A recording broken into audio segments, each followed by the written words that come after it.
lovelies, and welcome back to my channel. I'm so glad that you're here today with me, and today we are going to be making this cute little pot holder with a technique called reverse applique. It's slightly different than the traditional way, so let's get started.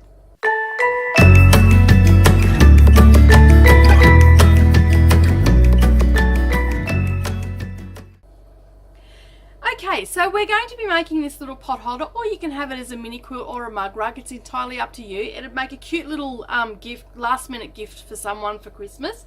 Okay, so we're going to be doing a technique called reverse applique, but it's just slightly different than the traditional way. Okay, so you might be wondering what reverse applique is. Reverse applique is a technique where you actually, instead of putting the applique piece on top, it is actually underneath the top layer of fabric.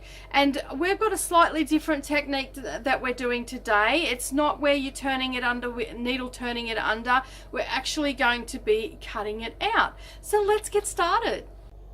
Okay, so let's get started on our little reverse applique pot holder. You're going to need to, out of your fat quarters, you're going to need to cut 3 in your background fabric at 9.5 inch square, and you're also going to need that for your red fabric as well for your heart. And out of the red fat quarter, you're also going to need to cut 4 binding strips at 2 1/4, and just along the width of the fat quarter. You're also going to need a 9.5 inch square piece of wadding or fusible fleece or whatever you've got. I just basically went through my scrap bin and found a piece. You're going to need a quilting ruler. You're going to need a heart template, and I'll put a link down below this video for you of where you can get that from. You're going to need some pins, a marking device such as chalk, or a friction pen is what I like to use, and you're also going to need a pair of pointy little embroidery snips would be good, or a little pair of scissors that you might have. These particular ones are really good. They're really pointy and they're really sharp, and I will put a link down below where you can get them from too. Alrighty, so now we've cut out all our squares, and I've off camera have prepped my binding, so I'm going to set that aside. And you're going to take your heart template, and you are going to find the center. Let's move everything out of the way.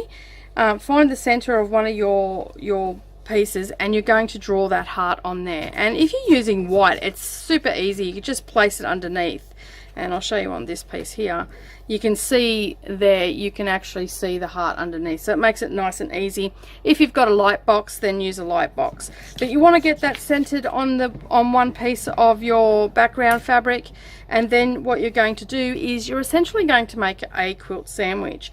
So basically, we take our piece that we have drawn our heart on, and then we place it on top of another piece, and then we just get our heart fabric. Now mine is a little bit smaller because I only had a small piece of this, but I really liked it and it matched my binding.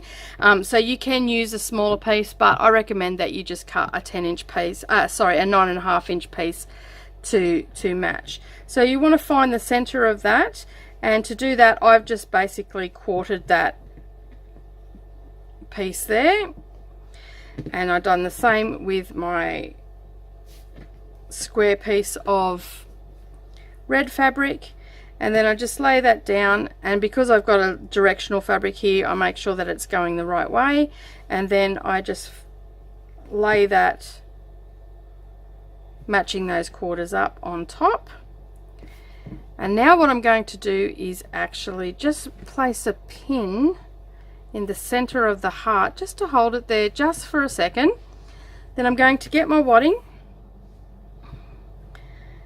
or batting, and I'm going to place that on top like so.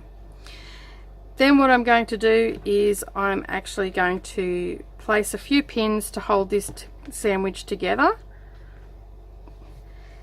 Just a couple there, and that's just going to hold that nicely for me.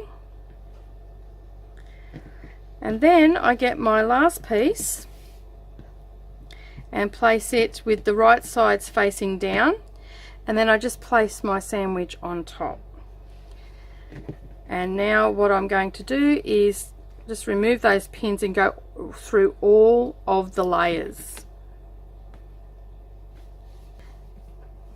And then what we're going to do is head over to the sewing machine, and we are going to stitch on this line. But you're going to lengthen your stitch length, shorten your stitch length to probably a 2. You want it quite small, and that's going to hold everything in place then. Alrighty, so I'm going to head over and do that, and I'm just going to reduce my stitch length down to a 2, and then I'm going to stitch on that, exactly on that line. Then this is a friction pen, so I'll hit it with the iron after that and make the heart disappear. So just making sure that everything's nice and smooth. Put as many pins as you need to get it to sit nicely. This wadding's a little bit thicker than what I normally would use, so I'm putting some extra pins in.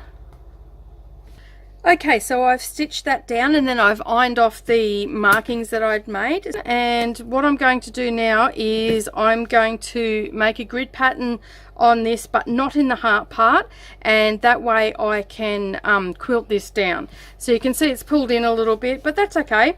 So I'm going to show you how I do that. So basically what I do is I grab my ruler and I grab my friction pen, and I've got a 45-degree angle on this particular ruler, and I'm going to make them 1.5 inches apart, each line that I make. So I put the 45-degree angle onto the edge of the little mini quilt that I've got here, and basically what I do is I line the point of the pot holder on the corner of the 1.5 inch line. So that's that line here. So there you can see 1.5. It's lining up there, and I just put a mark like that, and then I move it and put the 1.5 inch mark on the line I just marked, and my 45-degree angle along there. And once I've got 2, I know that I'm pretty much set now, and I can just line my ruler up on the line that I just marked, and I can start marking it. Now you can see there I didn't draw through the heart, and I don't want to quilt through the heart, so I'm stopping at the stitch line there, and I'm going to continue doing that. And when we come back the other way, we just turn it like so, and we do exactly the same thing, and you can see here that we'll end up getting a grid pattern. Okay, so continue doing that until you've got it all done, and that's how it looks when it's finished. So now what I'm going to do is I'm going to head over to the sewing machine. I'm going to lengthen my stitch length to about a 3.5, but I suggest just have a bit of a play, get a little quilt sandwich, just some scraps, and play with your stitch length until you get a nice long stitch and it's not pulling it in real tight.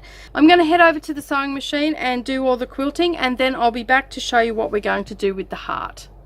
Okay, so you can see here I've done the quilting and everything like that. So the next part that we're going to do is we're going to turn this into a reverse applique. So with normal applique, it goes on top. With reverse applique, it's underneath. So basically what you're going to do is you're going to take your little quilted pot holder or mini quilt, whatever you want to turn it into, and you're going to take your little snips, and you really do need one with a sharp point, and as I said, I will put a link down below of where you can get these from. And then basically all you're going to do is you're just going to take the point and you're going to go through and lift up one of the white layers, and you're going to snip. Okay, and you just want to take a little snip at this point, and then you're going to put that aside, and you're going to snip it just probably about 1/4 inch, just so you can get to that next layer. And then again, you're going to pop your scissors in, and you're just going to go between the threads of your fabric and do a little snip. Now you do not want to cut your red fabric, okay? You do not want to cut that 3rd layer or go right through to the back of your your pot holder, because then you'll have to start again. So all you're going to cut are these 2 little layers here. Okay, so you just want to keep your scissors nice and flat, Do a little bit at a time. You're going to come out about 1/8 of an inch, maybe a little bit more, and then you're just going to trim all the way around the heart. Just being super careful that you don't get that third layer.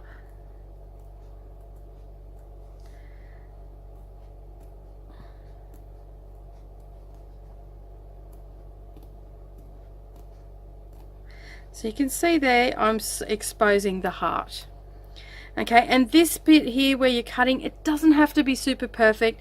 Just get it in as close as you can, even if you cut 1/4 of an inch away, and then you can go back and trim it later. Okay, just not getting that third layer, which is the red fabric. And just checking every now and again to make sure that you're not going in there. Alright, so you can see how quick this actually goes. It's a great little quick project, this one. And you're not just limited to hearts. If you get onto Google and just Google colouring in pages, you'll bring up all different shapes. You could do a Christmas tree because we're heading into Christmas, or you could do a star or anything like that. The technique is exactly the same.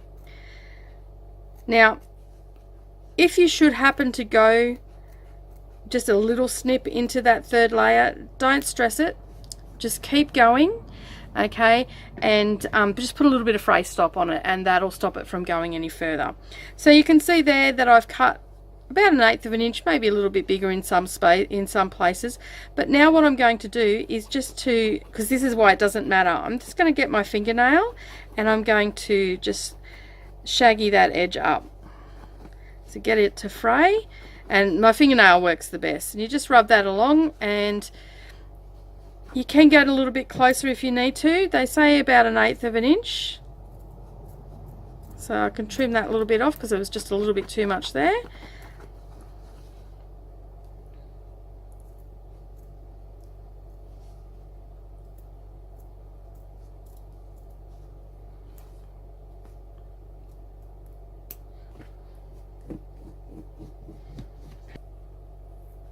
So just remember not to snip into your stitching that you did for your heart.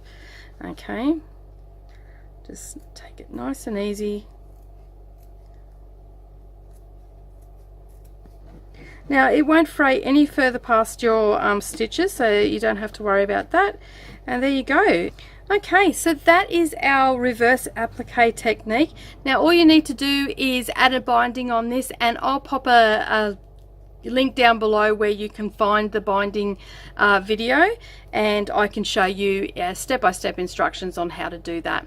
I really do hope that you enjoyed this tutorial today. It's a great little project to do, and you could do this for mug rugs or mini quilts, and you could really do it with any large scale design on it, and you could have it with floral or anything like that.